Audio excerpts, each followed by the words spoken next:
Hey guys, this is your guy Paul, and in this series I want to start a series whereby we'll be talking about how to build a 3-bedroom bungalow modern house in Kitengela. And this place we are going to build, it's one of the plots that we are selling, or simply you can do it at any other place that you have a plot. So follow along with me through this journey. It will have several episodes of how you can build a 3-bedroom bungalow on a plot size 50 by 100. Now, first thing to note is how long, what is the duration.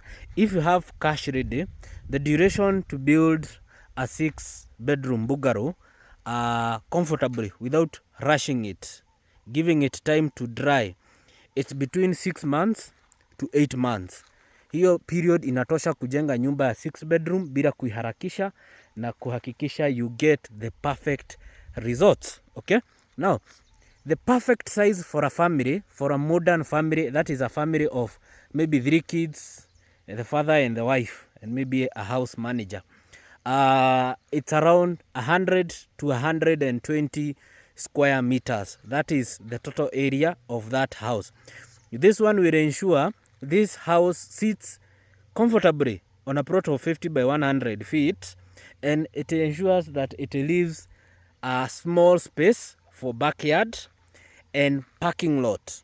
Are we together up to that point? So in this video, let's tackle step 1. Step 1, of course, we are assuming you already have a plot. That is what we are assuming. So we are going to skip that step. So first thing you need to do is approvals. You need to have approvals and planning and approvals. That's the first step. Now, when you talk about planning and approvals, we are talking about you hiring professionals. Professionals in this case, I mean, you need to hire a professional architect and a professional structural engineer. So that one is very important, so as to have the drawings, all the drawings that you need and the plan you need for the house that you are building.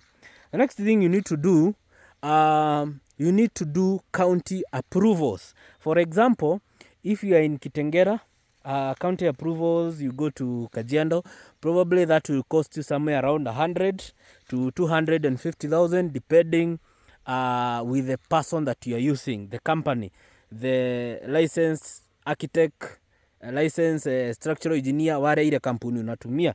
So that is the costs that you're going to incur. And don't skip this step, because most people skip this step, and it inaweza fanya nyumba yako ibomolewe. And if your house is demolished, there is no way you're going to prove in a court of law that there was a house that was built there. With what approvals? Higher. The other thing you need to consider is you need to consider things to do with surveying, and NEMA. Surveying, that means you get a qualified surveyor who will come to the site and verify the beacons. Before you even build that house, verify the beacons. Get a surveyor, do that verification of the beacons, and then get NEMA. Assessment and approval. This is for the environmental assessment. This varies depending on areas. Not all areas you need to get the NEMA approvals, but if you're in the metropolitan areas like in Kitengela, you definitely need NEMA approvals. So that is the first step. Tumesema kuna several hatua, several videos. The next one itaelezea the other steps. Now, if you don't have a plot to build that bungalow, I have some plots in Kitengela that I'm selling at only 299,000. Huku unaona kwenye niko kunaitwa Kitengela Lechani, na kupea ploti 50 by 100 at only 300k. If you don't have the full amount, just come with whatever you have, a minimum of 30k, and then utakuwa unalipa hiyo pesa ingine monthly up to 1 year. Kila mwezi around 27,000 every month. Na kama unataka kulipa na 2 years, it's only 16,000 per month for 2 years. So number on bio for site visit.